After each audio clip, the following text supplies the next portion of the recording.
स्वामी प्रसाद मौर्य के बीजेपी छोड़ने की असली वजह मिल गई। बीजेपी का वो तोप नेता कौन है जिसके डर से भागे स्वामी? क्या वो योगी आदित्यनाथ हैं? कहते हैं योगी ने स्वामी को कोई भाव नहीं दिया तो दबे दबे पांव निकल पड़े स्वामी प्रसाद मौर्य। योगी की कौन सी बात स्वामी को सीधे दिल पर लगी, या बेटे बेटियों का टिकट कटता देख बौखला गए स्वामी प्रसाद और बीजेपी छोड़ने का फैसला कर लिया? इस वीडियो में स्वामी प्रसाद मौर्य के बीजेपी से इस्तीफे की पूरी इनसाइड स्टोरी बताएंगे। 2016 से पहले स्वामी प्रसाद मौर्य मायावती के पांव छूते थे। 2016 के बाद स्वामी मोदी और अमित शाह के पांव छूने लगे और अब अखिलेश और मुलायम के पांव छूने पहुंचे हैं। ऐसे मौसम वैज्ञानिक हो गए हैं स्वामी प्रसाद मौर्य जो चुनाव से पहले पलटी मारते हैं। इस बार बीजेपी को गच्चा दे गए। स्वामी प्रसाद मौर्य के इस्तीफे की पहली बड़ी वजह रही पडरौना सीट। सूत्र बताते हैं कि बीजेपी के इंटरनल सर्वे में पडरौना सीट पर पार्टी हार रही थी, इसलिए इस बार स्वामी प्रसाद मौर्य का टिकट कटना करीब करीब फाइनल था। इसलिए स्वामी प्रसाद मौर्य ने समाजवादी पार्टी में अपना नया ठिकाना ढूंढ लिया। स्वामी प्रसाद मौर्य योगी सरकार में रोजगार मंत्री थे। इसके अलावा उनके पास 2 और विभाग थे, लेकिन मंत्री होते हुए भी उन्हें उनके विभाग के सरकारी कार्यक्रमों की जानकारी नहीं दी जाती थी और ना ही किसी उद्घाटन और शिलान्यास में बुलाया जाता था।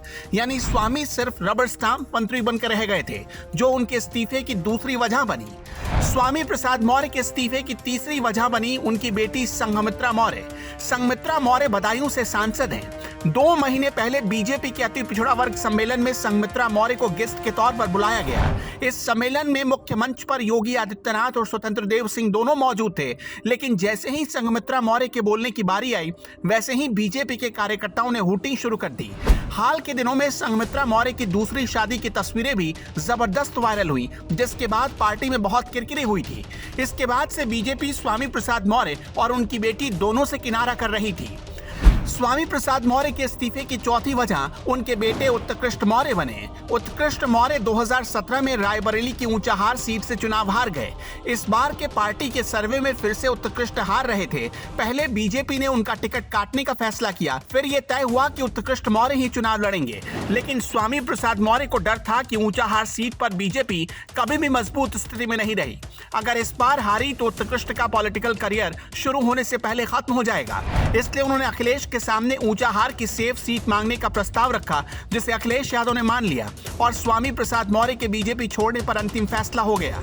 हालांकि स्वामी प्रसाद बीजेपी के लिए कितने जरूरी थे, ये उनके इस्तीफे के बाद पता चला। खबर है कि उन्हें मनाने के लिए पीएम मोदी, अमित शाह दोनों ने फोन किया। बाद में अमित शाह ने केशव प्रसाद मौर्य को उन्हें मनाने की जिम्मेदारी सौंपी, लेकिन बात नहीं बन पाई। स्वामी प्रसाद मौर्य 2016 से पहले मायावती की पार्टी बीएसपी में हुआ करते थे, लेकिन 8 अगस्त 2016 को बीजेपी में शामिल हो गए।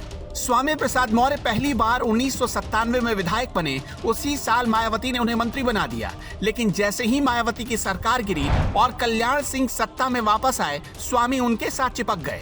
यानी अचानक पलटी मारने के मास्टर माने जाते हैं स्वामी प्रसाद मौर्य। वैसे आप क्या सोचते हैं, स्वामी के बीजेपी छोड़ने और समाजवादी पार्टी में शामिल होने से किसे सबसे ज्यादा फायदा मिलने वाला है? कमेंट करके हमें जरूर बताएं। Bureau report, new times.